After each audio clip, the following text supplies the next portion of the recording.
करायचं स्मरण. जय जय रघुवीर समर्थ. श्री समर्थ कृपेने एक सुंदर असा बोध, एक सुंदर असं श्रवण आपल्याला प्राप्त झालेलं आहे.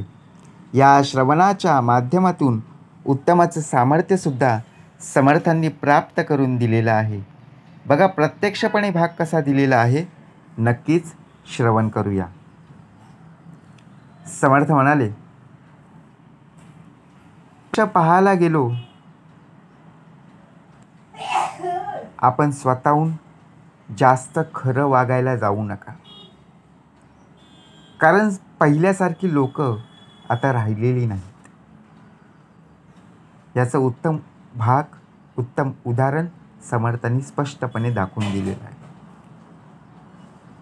आपण फळ्यावर वाचत असतो, लिहित असतो, ऐकत असतो, नेहमी खरे बोलावे, परंतु जास्त खरं वागू नका. लोक आपला फायदा उचलत असतात. कारण पहिल्यासारखी का लोक राहिली नाहीत. आयुष्यामध्ये जर आपण पाहायला गेलो ना, पूर्वीचा काळ आठवा आणि आत्ताचा काळ. समर्थ म्हणाले, काळाप्रमाणे वेळेप्रमाणे आपण बदललं गेलं पाहिजे.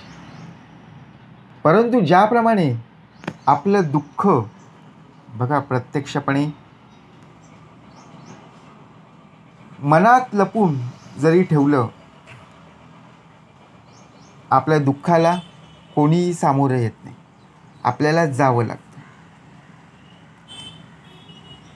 सुखाच्या वेळी सर्वजण हजर होती, नाही बोलवलं तरी आपल्या दाराशी येतील. परंतु दुःखाच्या वेळी बोलवलं तरी कोणी येणार नाही. म्हणून आपलं दुःख मनात लपून ठेवून दुसऱ्यांना सुखी ठेवणारा देव माणूस म्हणजे आपले वडील, आपले बाबा. प्रत्यक्षात जर आपण पाहायला गेलो,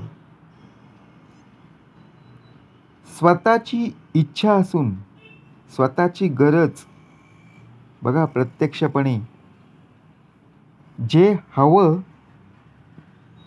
असताना सुद्धा ती प्रत्येक गोष्ट घेत नाही, परंतु आपल्या गरजा मात्र पूर्ण करत असतात. आपण आईवडिलांपुढे हट्ट करत असतो, परंतु प्रत्यक्षात जर पाहायला गेलो, त्या वस्तू आपल्याला बघा आज नाही आणली तर आपण आईवडिलांशी लगेच बोलत नाही, परंतु ते आपल्याला दुसऱ्या दिवशी आणून देत असतात. म्हणजे बाबांचं दुःख, आईचं दुःख आपल्याला कळणार नाही. आपल्याला वाटतं की अरे माझ्या मित्राला आणली, माझ्या शेजारचा जो मित्र आहे त्याला सुद्धा आणली, मग मला का आणत नाही बाबा, मला का आणत आई. आणतील. विश्वास ठेवणं गरजेचं आहे. कारण प्रत्येकाची गरज, प्रत्येकाचं ज्याप्रमाणे बघा कार्य हे वेगवेगळं आहे. सुखासाठी धडपड हवी, पण त्या सुखाला कुठेतरी समाधानाची सीमा हवी. जीवनामध्ये सुख आहे, दुःख आहेत. म्हणून अहंकार त्यांनाच होतो जे संघर्षाशिवाय सगळं काही प्राप्त करतात. ज्यांना कठोर परिश्रमातून जायचं असतं ना, जे मिळालेलं असतं ना, तेच इतरांच्या मेहनतीचं कौतुक करू शकतात. आता विचार करा, अहंकार कोणाला येतो? ज्यांना सर्व काही आयतं मिळालेलं आहे. सर्व काही बघा प्रत्यक्षपणे वडिलांनी सर्व कमवून ठेवलेलं आहे. वडिलांच्या संपत्तीवर सर्व प्रकारे जगत आहेत. मग कोणाला अहंकार येतो? बरोबर ना. असा अहंकार येणं गरजेचं नाही आहे. परंतु प्रत्यक्षात जे आपण कष्ट करून मिळवलेलं आहे, एखादा संघर्ष असेल, एखादी परिस्थिती असेल, त्यावर मात करून आपण बघा प्रत्यक्षपणे यशस्वीपणे पुढे गेलेलो आहोत, तिथे आपल्याला अभिमान असणं गरजेचं आहे. तर लोक आपलं कौतुक करतील ना, बरोबर की नाही. परंतु वडिलांच्या जीवावर आपण अजूनपर्यंत जगत आहोत. मग याला अहंकार म्हणतात, अभिमान. अहंकार आपल्या बाजूला ठेवायचा, स्वाभिमानाने जगायचं. आयुष्याची दोरी अशा व्यक्तीच्या हाती द्या ज्या व्यक्तीला फक्त तुमची साथ हवी असेल. आपण आपले मित्र मैत्रिणी निवडत असतो, परंतु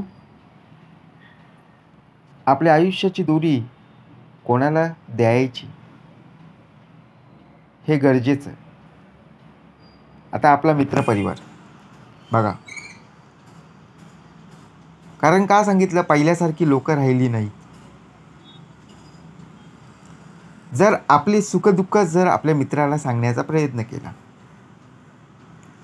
त्यातले काही मित्र बघा प्रत्यक्षपणे आपल्यासोबत येत असतात, घरी असून सुद्धा येत नाही. मग आपण विचार करतो, अरे आपण तर काल उत्तम प्रकारे बोलत होतो, मग आज काय झालं?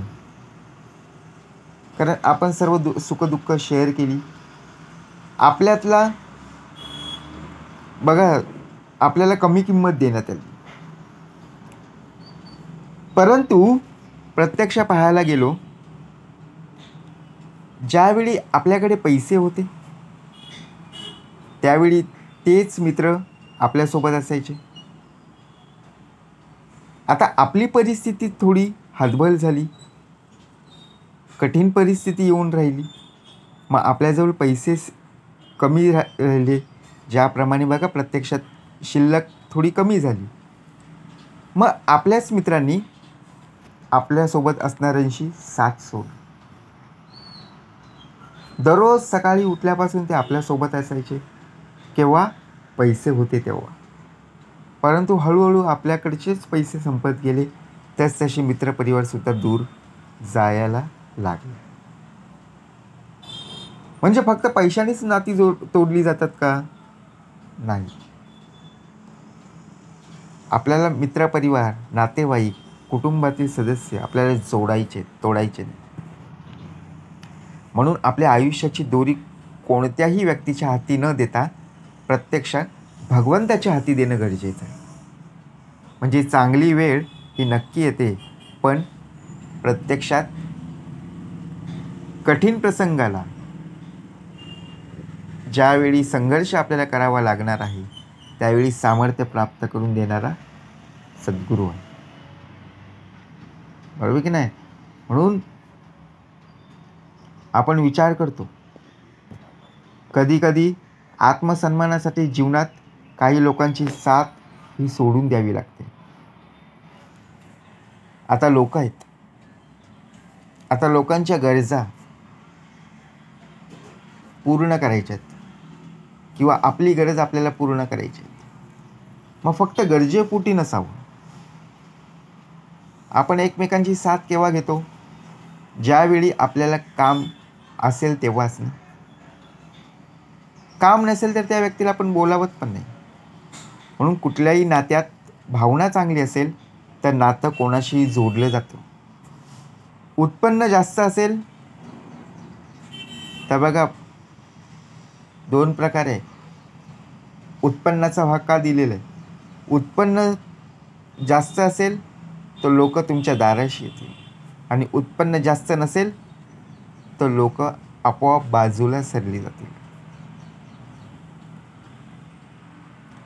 परंतु आपण ठरवलं पाहिजे, आपल्याला उत्पन्न कमी आहे तर आपला खर्चसुद्धा कमी झालाच पाहिजे. ज्याप्रमाणे आपल्याला अडचणी येत असतात, कारण का आपल्याकडे पैसे कमी आहेत आणि आपण जर त्यापेक्षा जास्त वस्तू घरामध्ये आणली किंवा एखादी नवीन बघा ज्याप्रमाणे आपण वस्तू घेतो, अंथरूण असून पाय पसरलं पाहिजे, तरच आपल्याला जीवनात सुख प्राप्त होईल. नाहीतर टेन्शन, चिंता हे आहेतच. जी व्यक्ती कधीच तुमची किंमत समजू शकणार नाही ना, जिच्यासाठी तुम्ही नेहमीच उपलब्ध असता, परंतु प्रत्यक्षात जर पाहायला गेलो तीच व्यक्ती आज गेलेली आहे. आपण काय पाहिलं? जर पाहिलो, आपल्याला जी शिकवण प्राप्त झालेली आहे, सुखाचा मार्ग, सत्याचा मार्ग, त्यावर आपण उभं राहणं गरजेचं आहे. ज्याप्रमाणे लोक पुढं जाण्याचा मार्ग आपण काय करत असतो, लोकांनी आपल्यापेक्षा जर पुढे गेलं तर त्यांना मागे कसं खेचता येईल हे आपण पाहत असतो. परंतु आपण कधी सराव करत नाही, प्रयत्न करत नाही. आपण सुद्धा लोकांच्या पुढे जाणं गरजेचं आहे. आपण मेहनत घेतली पाहिजे. जर आपल्याला सर्व गोष्टी माहिती असतील तर बघा, आपण सर्वच गोष्टी जर लोकांना सांगण्याचा प्रयत्न केला तर लोक ऐकून घेतील आणि तीच लोक आपल्या पुढे जातील.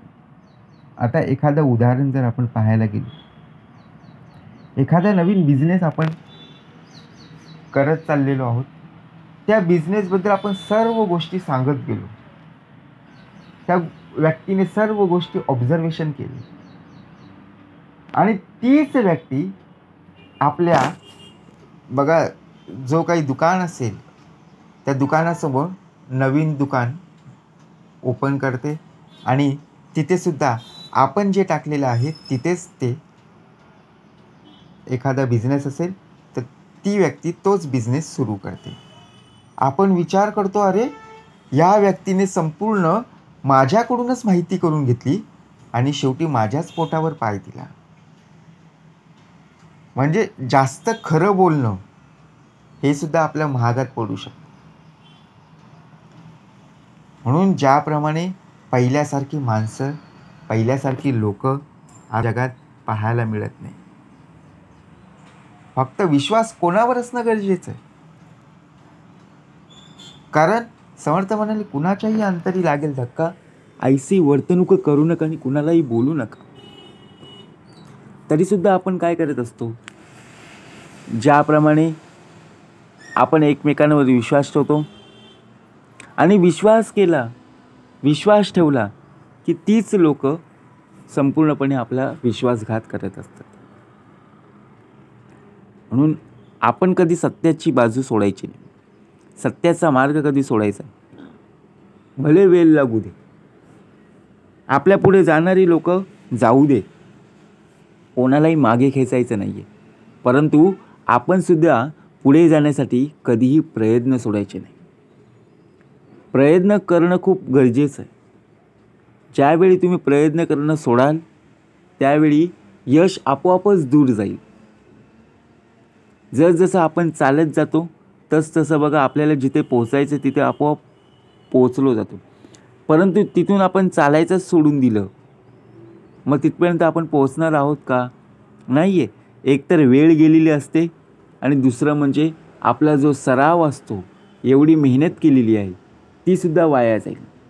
म्हणून आपल्याला कुठपर्यंत पोहोचायचं आहे, आपण आपल्या आयुष्यात कधीही सत्यपणा सोडायचा नाही.